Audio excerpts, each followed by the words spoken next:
Good evening, I'm Keisha Betts with the CTV News Update. A man who was identified using genealogy has pleaded guilty to a Hyattsville cold case murder.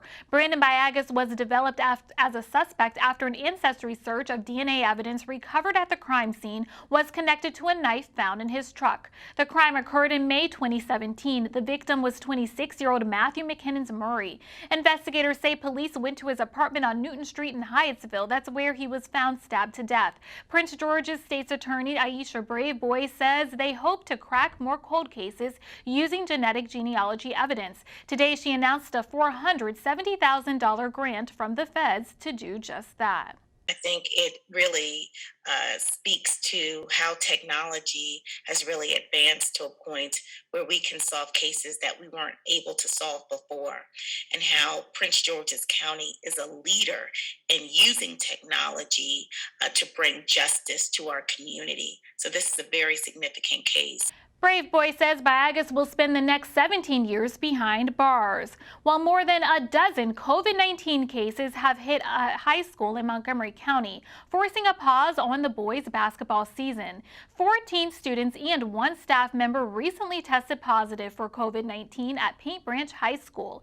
Due to the outbreak, the district has paused all practices and the games for the varsity and JV boys basketball program. The school has also closed its early child development program until December 17th. Meantime, during a weekly press conference, County Executive Mark Elrich said nearly 81% of Montgomery residents are fully vaccinated. This week, we received 7,000 Pfizer pediatric doses from the state and have a first dose clinic scheduled every day this week, as well as weekend clinics. We've seen over the past 2 days that pediatric reservations have slowed down. We still have about 2/3 of our kids, 5 to 11, not vaccinated. We continue to encourage parents to make sure your kids get vaccinated. With more holiday gatherings forthcoming and winter weather pushing activities inside and the new Omicron variant looming, we have to get these shots into the arms of our children as quickly as it is possible. Meantime, Paint Branch High School will host a vaccination clinic this Saturday from 10 a.m. until 6 p.m. While a cyber attack against the Maryland Health Department has limited the release of COVID-19 stats this week, the agency hasn't released information on new cases or deaths since this weekend, yet today there are new numbers on hospitalizations. The number of people hospitalized is up to 925, and according to the Baltimore Sun, that's the highest number since May. Bed occupancy has reportedly increased by 18% in the last 5 days. Well, the debate continues on the congressional redistricting at the Maryland General Assembly. It's day 3 of the special session, and with the most veto overrides completed, lawmakers in the state Senate spent the morning discussing redistricting. It comes on the heels of the House rejecting an amendment that would have advanced a map put forward by the Maryland Redistricting Commission, Governor Hogan's preferred map. Instead, the chamber advanced a congressional redistricting map drafted by the Legislative Advisory Panel. When you talk about communities of interest, how did we get to a place where a district can stretch from the Conowingo Dam all the way to Wheaton in the fashion that the senator from Baltimore County and Harford County pointed out? Or there's several other districts like that too, not just that one, where we've got this.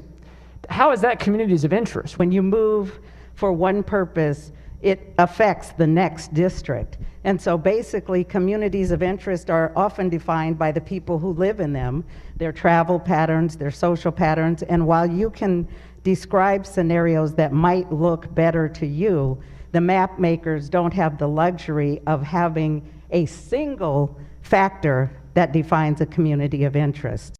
Meantime, Maryland governors will no longer have a role in parole decisions. As we reported earlier this week, the Senate overrode Governor Hogan's veto of Senate Bill 202. The House also overrode the veto 92-46. Maryland was one of only 3 states that required the governor to approve releases for sentences of life with the possibility of parole. The House of Delegates is scheduled to convene this evening at 6. CASA and other Latino advocacy organizations are celebrating after the Maryland House and Senate override 2 measures vetoed by Governor Hogan. The Dignity Without Detention Act would prohibit the state or any local jurisdiction from entering into agreements that allow immigration-related detention centers by private entities. It would also prohibit government entities from approving zoning variances or permits for the construction or reuse of buildings to house detainees, and terminates existing contracts with no later than October 1st, 2022. Immigrants' lives absolutely matter. And let me tell you, this bill, the one thing I can tell you it's saying is in that the great state of Maryland, we do not make money off of black and brown bodies. In the state of Maryland, we do not make money off of the incarceration of black and brown bodies. And I am proud that this body has said that, and I know that this body is going to say that again by overriding this veto. The House and Senate also overrode the governor's veto of Maryland Driver Privacy Act. The measure places restrictions on federal access to the personal information of motorists unless a valid warrant is obtained. You're watching CTV News. I'm Keisha Betts. We'll be back in just a moment. You're not too cool for me, and in return, I reciprocate that sentiment. I'll never be too cool for you. I was a man with a plan, but now I'm a dad with a decree, and you can't take that from me. Please let it be noted that I told my job they can dock my pay. Right now it's just too important to take you to school every day.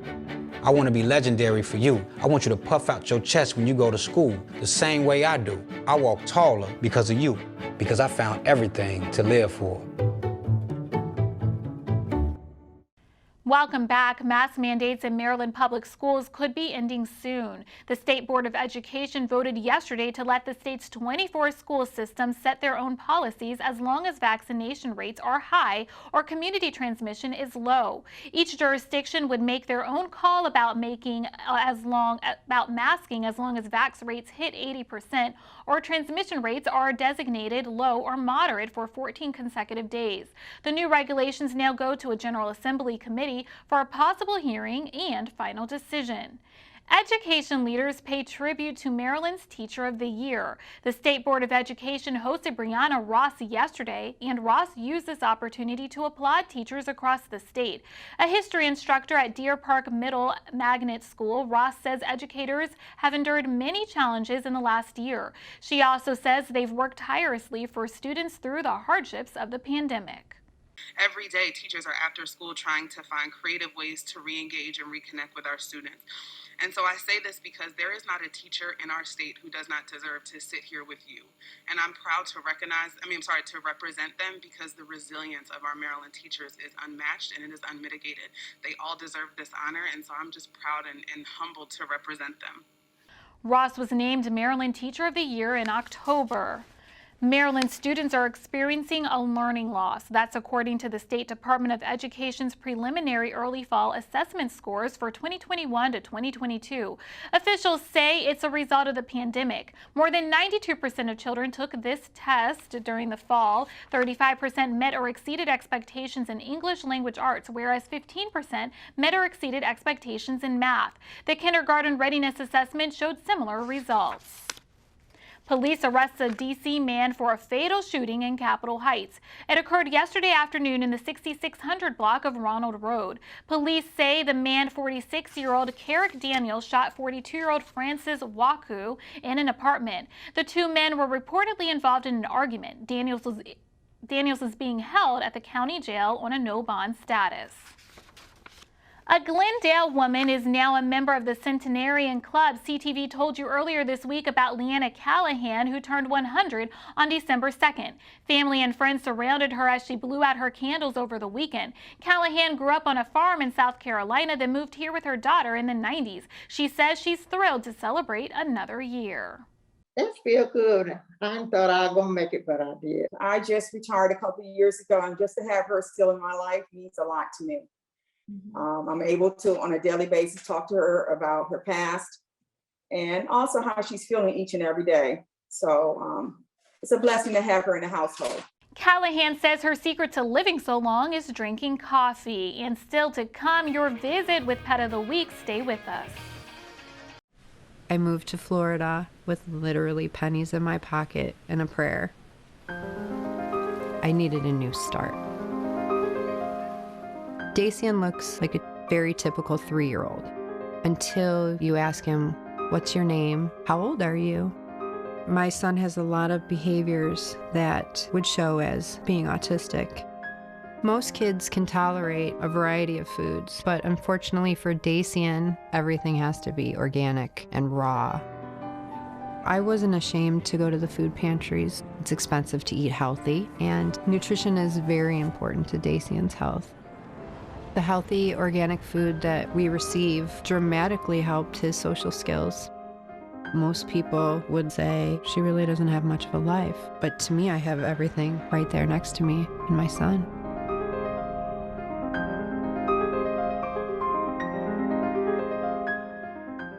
Thank you for staying with us. Maryland lawmakers held a moment of silence yesterday in honor of Nathaniel Exum, a former state senator and delegate.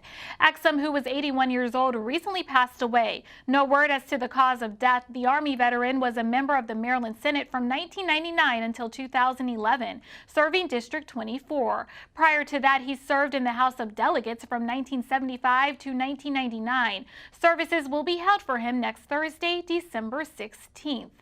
The Prince George's County Police Department is investigating a single car crash that killed the driver and seriously injured a passenger. It happened last night just after 7 o'clock in the 9400 block of Surratt's Road in Cheltenham. Investigators say the car left the road and smashed into a tree. The driver died at the scene. The passenger was taken to the hospital. The investigation continues. NASA is placing another set of eyes towards the stars to unravel the mysteries of the black holes and neutron stars. The space agency is launching a new mission called the Imaging X-ray Polarimetry Explorer. It's also known as XP. With the satellite's 3 telescopes, scientists hope to study violent objects that release X-rays.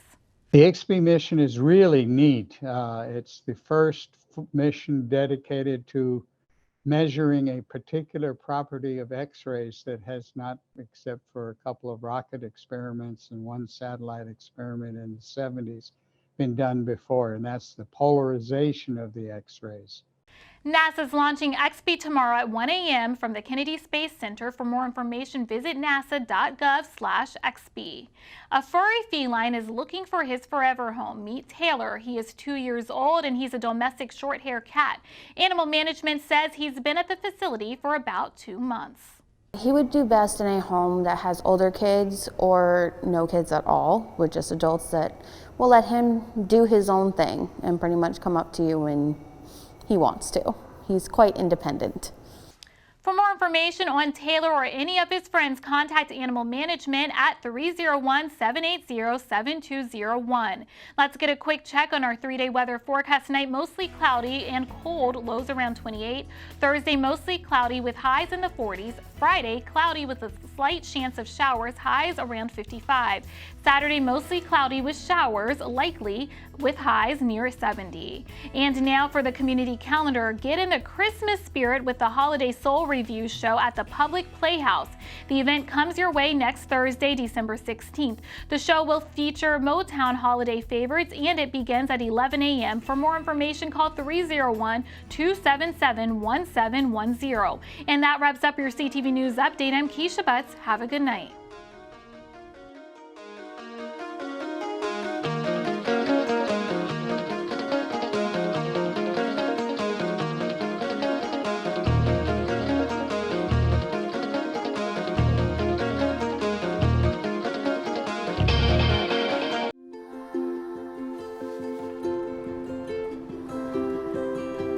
To Sofia and Gabriel, mis flores, my little flowers. Even though these old knees can't follow on your adventure to the forest today, these flowers represent my love, so you can take me with you wherever you go, near or far. These stitches and threads join us together. Me, your mother, and both of you. And wherever you see a flower, a bird, a beautiful tree, know that my love is with you as you bring our colorful stories to the world. make the forest part of your story at a park near you. Find one at discovertheforest.org.